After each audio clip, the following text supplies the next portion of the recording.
first recipe are these veggie filled nachos. I made these for lunch one day and they're so good I had to share it with you. So we're gonna make the base of these veggies some zucchini. You can use yellow zucchini or regular zucchini. I just got yellow zucchini this time. So we're gonna lay that down on a sheet pan. Then we're gonna add some broccoli. You can use frozen or fresh. I'm using frozen today.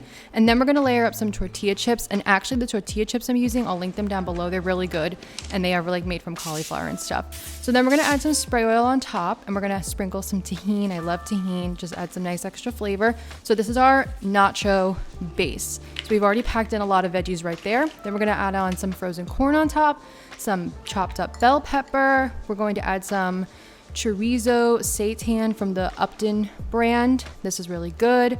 And a little bit of vegan cheese, and that's it. We're gonna pop this in the oven at 375 Fahrenheit for 15 minutes. While that bakes, we're gonna work on our cheese sauce. I'm just taking the cashew fiesta dip from Trader Joe's. Gonna take a little bit of that, mix it with some non-dairy milk. Not very much, just about like 3 tablespoons or so. And that's it. We're just going to pop it in the microwave for about like 30 seconds, just so it gets warm, and mix it all up. I know it might look a little bit thin, but it'll thicken as it cools. And then I just added some more Tajin in there because I love it. And this just makes a really nice cheesy sauce to go right on top. And it's such an easy little hack. I love using the cashew fiesta dip for this stuff. So then finally our nachos are done, and you can add whatever you want to these. You could add red onion, you could add black beans, like whatever you're feeling, whatever you want to put into these nachos, you do it. So let's put on our cool toppings now. So I'm going to add some lettuce and some tomatoes. I'm adding some jalapeno. You should already know by now that I like things spicy. And then we're gonna drizzle on some vegan sour cream that I also mixed down with just a little bit of water, the Tofutti brand, just so it was easy to drizzle, and the vegan cheese sauce, and that's it, you're done. Now you get to enjoy these delicious veggie filled nachos. I mean, think about how many veggies we just packed in there. And it's so fun to eat it with the zucchini because you can just kind of like use the zucchini almost as like chips and scoop it up, but then you also get the satisfying crunch of the chips, and the broccoli in there, like you almost don't even notice it. So it's really good if you kind of aren't super into broccoli. I love broccoli, but if you're not into broccoli as much, it's like another great way to just like get it in there, and it still feels comforting and cozy because we have that vegan cheese sauce and the meatiness of the seitan. So it's really good, and you guys have to try it. For our second recipe, we're gonna make these crispy chickpea bites. So these are so easy. You're just gonna throw everything into a food processor. So we're starting off by taking some bell pepper, and I just kind of roughly chopped everything. I didn't care too much because we are putting it in a food processor, but just so it fits in there. And then we're gonna add some red onion in there. You could also use a white onion if you like. It's totally up to you. Then we are going to add in our chickpeas. This is 1 whole can of chickpeas that I just drained and rinsed.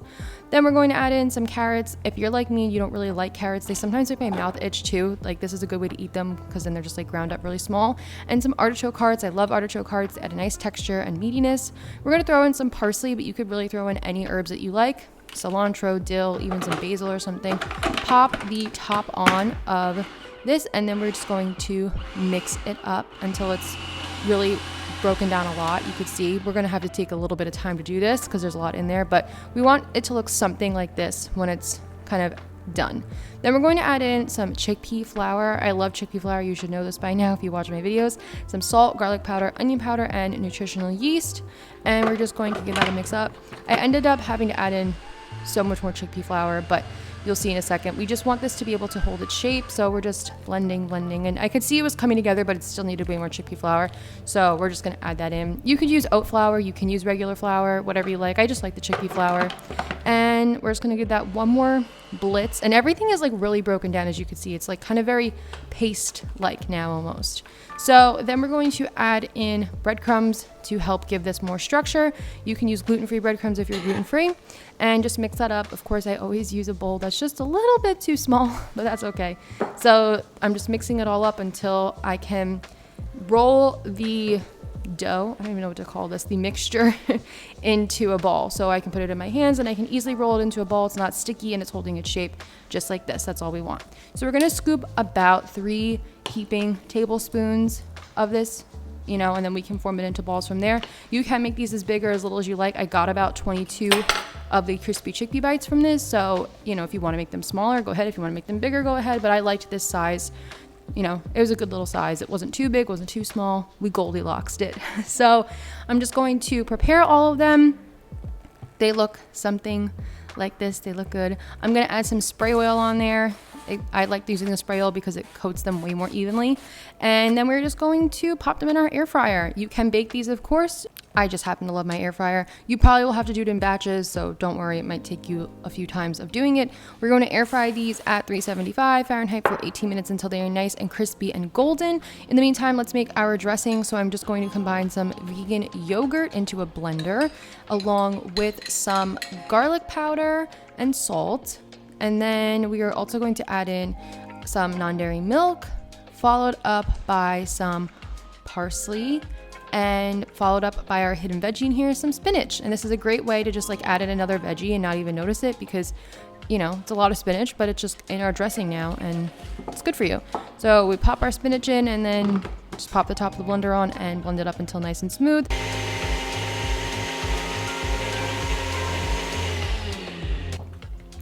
Take it off. I just gave it a little shake up just to make sure everything kind of got all mixed up well, and that's it.